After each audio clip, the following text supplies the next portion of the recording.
Pessoal, tudo bem com vocês? Eu vou fazer um videozinho aqui rápido só para comentar a respeito de algumas diferenças interessantes do HPLC, do UHPLC e do UPLC.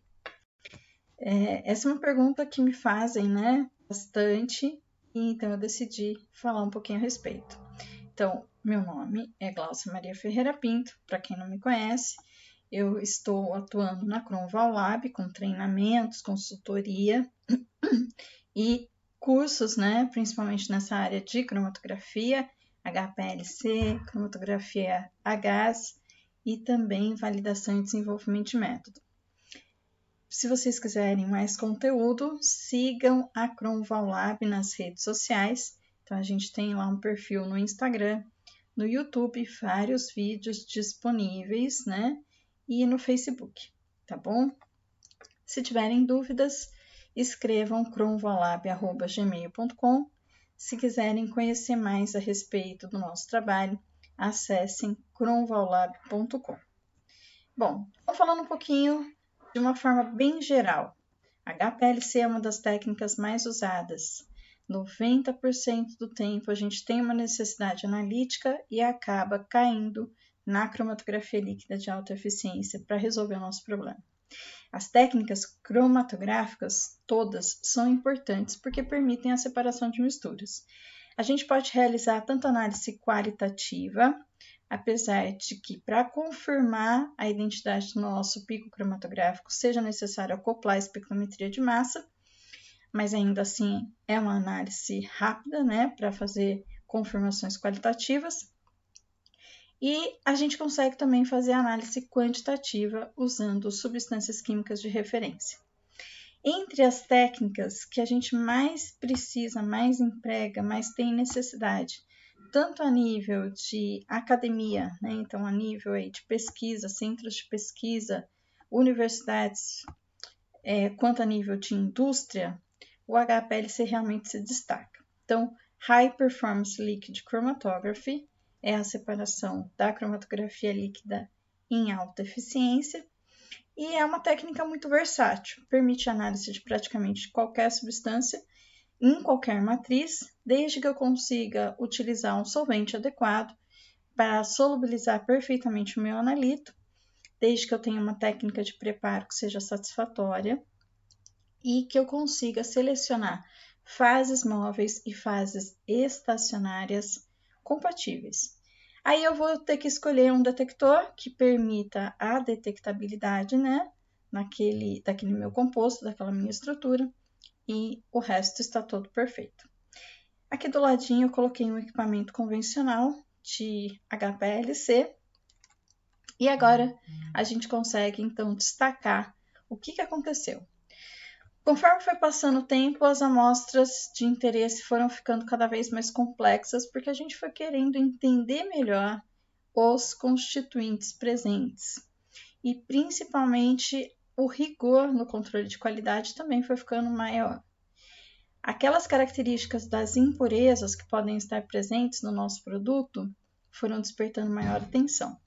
Isso levou à necessidade de otimizar o tempo de uso dos equipamentos, porque a gente precisava fazer maior quantidade de análise e precisava também otimizar o uso do tempo dos analistas e ainda reduzir custos. Para que isso fosse possível, as colunas cromatográficas foram ficando cada vez mais eficientes. E nessa direção, o tamanho de partícula foi reduzindo, então o diâmetro do tamanho da partícula da fase estacionária da nossa coluna cromatográfica foi reduzindo. E o diâmetro também foi reduzindo. Isso leva a um aumento da pressão de trabalho. E essa pressão começou a ficar maior do que o próprio HPLC conseguia suportar. Então, os equipamentos convencionais de HPLC não estavam mais sendo compatíveis com as colunas mais modernas, com maiores eficiências e com melhores resoluções. A pressão de trabalho do HPLC, tradicionalmente, que é conhecida como back pressure, é de até 6.000 psi. Em geral, com as colunas típicas convencionais, a gente trabalha bem até uns 4.500 psi, que equivale a 450 bar. Acima disso, a gente vai ter prejuízo, redução de tempo, aumento de manutenções, né, tempo de vida útil, aumento de manutenções, os selos da própria bomba, os selos de injetores, check valves e algumas conexões não vão suportar pressões muito altas. E aí a gente vai ter prejuízo lá no nosso equipamento, no nosso sistema. As colunas que são compatíveis com a HPLC, elas têm geralmente diâmetro de partícula de 2,5 a 5 micrômetros. Abaixo desse diâmetro, a pressão já excede esse limite que eu mencionei. Colunas que a gente consegue trabalhar bem no HPLC têm diâmetros de 4,6 milímetros. Colunas de diâmetro 2,1 milímetro também vão apresentar pressões que vão exceder o limite do nosso equipamento. Entrou, então, né, historicamente, em moda a opção do PLC ou UHPLC. De onde que veio essa distinção de siglas? Na verdade, em 2004, a Waters lançou o equipamento que ficou conhecido como UPLC, que era o Ultra Performance Liquid Chromatography, que é a cromatografia líquida de ultra performance. E esse equipamento era capaz de operar, então, com colunas de diâmetro de partícula menor que 2,5 micrômetros. Geralmente, colunas, então, com diâmetro de partícula menor que 2 micrômetros, que a gente chama de sub-2. Essa pressão de trabalho do equipamento agora passou a ser, no máximo, 15.000 PSI. Então, ele conseguia suportar as pressões, né, que esse tipo de coluna faria, né, faz, né, no nosso método, ocasiona no uso, né. Esse equipamento também trouxe bombas mais precisas para trabalhar com vazões mais baixas, injetores mais exatos também para trabalhar com volumes menores e detectores mais rápidos, para que eu possa medir picos mais estreitos com uma boa taxa de aquisição. As análises ficaram mais rápidas e mais eficientes, e aí a gente conseguiu ter agora um cromatograma com maior capacidade de separação. E aí a gente tinha um resultado, então, com maior capacidade de pico, e por metro de coluna a gente conseguia fazer uma maior separação. Aconteceu que outros fabricantes competidores da Waters lançaram também equipamentos de ultra performance, mas por conta da marca, eles tiveram que trocar um pouquinho a sigla. Então, eles chamaram esses equipamentos de UHPLC. Na verdade, esses equipamentos têm as mesmas características e foi mesmo uma questão do domínio da marca da Waters, ok? Bom, vamos falar um pouquinho melhor sobre as características, então, do PLC e do HPLC. Como eu disse, eu vou ter pressões de trabalho de até uns 15.000 PSI, só que, na verdade, eu vou chamar a atenção que alguns equipamentos de UHPLC melhoraram ainda mais esse requisito e suportam pressões de até 20.000 PSI. Eles vão permitir separações mais rápidas, com maior eficiência e resolução, porque, é claro, a gente vai poder usar aquelas partículas de fases estacionárias reduzidas e também colunas com diâmetros menores. A gente vai poder empregar vazões menores, isso vai levar a uma economia de fase móvel. Eu vou precisar de menor quantidade de amostra, porque eu vou ter uma menor quantidade também de fase estacionária. Eu vou ter um tempo de análise menor por conta da diminuição do tempo de retenção. Como separa mais fácil, separa mais, porque a coluna é mais eficiente, eu posso reduzir o meu tempo de análise. Por quê? Se eu tenho que separar dois compostos, ao invés de levar 10 minutos, eu posso levar menos de 5.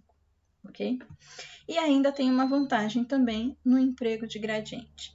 Os sistemas têm volumes mortos otimizados. Então, na verdade, eles vão causar menor dispersão de pico e menor alargamento de banda. Então, por isso, também o nosso pico cromatográfico vai ser mais estreito.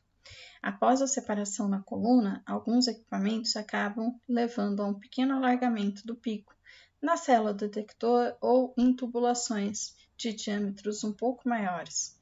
E no PLC, isso não acontece, tem uma otimização dos volumes mortos, e aí a gente tem então uma banda bem mais estreita.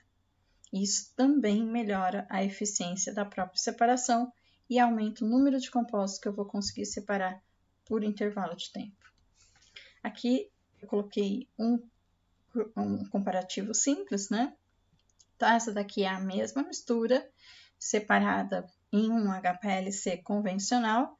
Aqui eu estou levando 30 minutos, né, para essa separação. E aqui, na verdade, eu tenho um perfil idêntico com uma resolução bastante similar e apenas 4 minutos de tempo de análise. Aqui o volume da nossa coluna é ao redor de 2,49 ml. Essa coluna aqui, que é uma coluna de diâmetros bem reduzidos, né, de diâmetro bem reduzido, eu tenho então 0,17 ml. Isso é essencial para essa redução poder acontecer. Comparando então, HPLC, tempo de análise 30 minutos, consumo de solvente de aproximadamente 30 ml, considerando 1 ml por minuto, uma vazão típica, e o consumo de amostra ao redor de 20 microlitros. No PLC, houve uma redução de 87% no tempo, na verdade o tempo de análise aqui está em 3,86 minutos. O consumo de solvente caiu para 4,97 ml, então de 30 para 4,97 ml por análise, é uma redução de 83%, e o consumo de amostra diminuiu 93%, e aqui eu consigo injetar 1 microlitro. Na verdade, é claro que a gente precisa olhar para um outro lado. Os sistemas de UHPLC ou de UPLC têm um custo, quer dizer, eles representam um valor de investimento ao redor de 20% a 50% maior. Eles devem se pagar pela economia na análise, então o custo de análise acaba sendo reduzido por conta do menor consumo, principalmente dos solventes de grau HPLC, que são solventes caros. E isso vai acontecer com o tempo. Então, o investimento inicial é um pouco maior. Ainda fazendo alguns outros comparativos, então a gente pode dizer que no HPLC a velocidade básica, tá? Uma velocidade aí típica seria de 10 minutos. No PLC a gente consegue análises de 1,5 minutos. A pressão, então, vai de 6 para 15 mil no máximo, né, de operação. Tamanhos de partícula. No HPLC eu tenho que trabalhar com partículas maiores que 4. Eu consigo trabalhar com partículas de 3,5, né, com colunas de diâmetro 4,6, mas em geral então a gente trabalha melhor com diâmetros de 5. No UPLC eu posso trabalhar com partículas de 1,7, 1,3 micrômetros. O volume de injeção típico no HPLC é por volta de 20 microlitros. É claro que eu posso também trabalhar com 10 ou com 5. Eu vou reduzir a sensibilidade. E aqui no PLC, o volume que eu posso trabalhar é desde 1 até 5. Típicos seriam de 3 a 5 microlitros. As dimensões da coluna. Então, em geral, a gente continua com o mesmo comprimento de 150 a 100 milímetros de comprimento, só que o diâmetro no mínimo aqui no HPLC que eu consigo é 3,2 milímetros. A coluna típica, na verdade, tem 4,6 milímetros de diâmetro interno, enquanto que no PLC o diâmetro típico é 2,1 milímetros. A gente consegue trabalhar com várias fases, né? Mas 99% do tempo a gente está entre uma C8 e uma C18, 90% do tempo ou mais com uma C18. E aqui no PLC temos colunas melhoradas com tecnologia mais específica, como a BEH, que tem ponte de eteno, né? E aí é uma coluna que também vai ter o recobrimento aí com o C18, mas que vai ter maior resistência em relação às desvantagens do suporte de sílica, né? Por conta da redução dos silanóis residuais. Ok?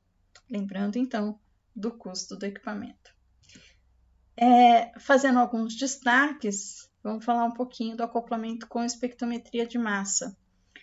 Todos esses equipamentos que eu citei, HPLC, UPLC, UHPLC, vão ser muito interessantes para análise forense, para análises da área farmacêutica, de saúde, de química fina. Tem muitas aplicações, são muito versáteis, mas por conta da redução dos volumes e o menor consumo de fase móvel, o UPLC e o HPLC, eles vão trazer vantagens no acoplamento com a espectrometria de massas. E aí o LC-MS, né, vai ser uma técnica mais fácil de ser operada e com maior praticidade. Métodos mais rápidos e ainda mais eficientes, ok?